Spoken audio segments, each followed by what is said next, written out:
What happens when an immovable object meets an irresistible force? In astrology, we call this a great conjunction, where Baal-Hamon, ruler of the Golden Age, meets Baal-Hadad and perform their sacred solar alchemy, affecting all things in our solar system. On the 21st of December, Saturn and Jupiter will be in less than 1 degree of one another, sitting in the fixed air sign of Aquarius. Why is this important, you might wonder? Well, that's because everything is about to change. What's going on, fellow alchemists? Welcome to Quasi Astrology. Today we're talking about the great conjunction that's taking place in the sign of Aquarius.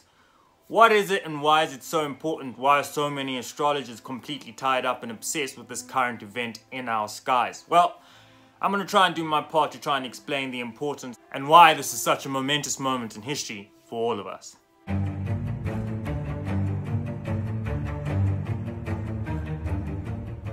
The importance of this shoots right through the roof. Because Aquarius is the sign of technology, of service to humanity, Aquarius is a new sign in the zodiac. It is a point of our conscious evolution where initially we weren't able to engage these energies. We weren't able to be in touch and to work with the Aquarian energies in the way that we're supposed to in regards to its higher octave and its higher expression.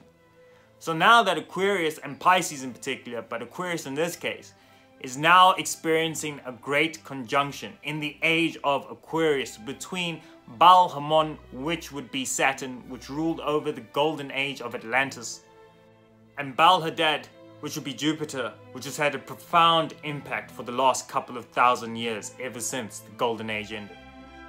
In the famous sci-fi movie 2001, A Space Odyssey, a scene is depicted in which primitive man comes into contact with a strange monolith. This contact leads to primitive man developing new technologies, which unfortunately lead to them being used to dominate others.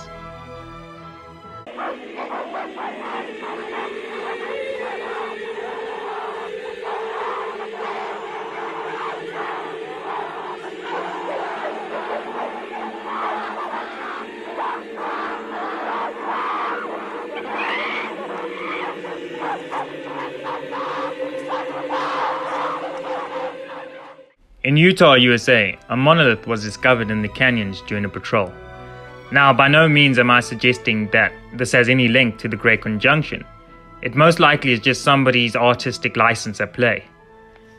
But what I am suggesting is, given COVID-19 and its effect on our human condition of separating us and our ability to interact with one another, and the implementation of fourth industrial revolution technologies as a means to try and fill up the gap that COVID-19 has left, or is currently acting upon.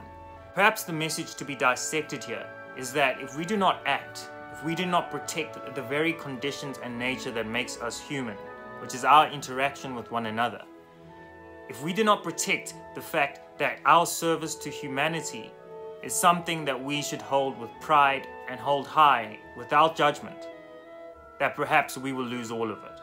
And maybe this is the message behind this monolith's appearance in Utah, USA.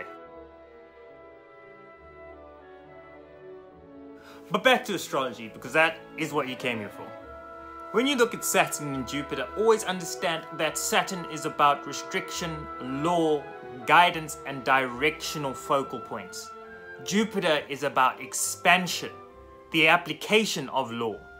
So through the Great Conjunction, Jupiter's ability to expand the stagnation of our world and break it up and dissolve it, with Saturn's ability to sustain and bring resilience, we find the ability to finally match up to whatever it is that we're driving forward to achieve.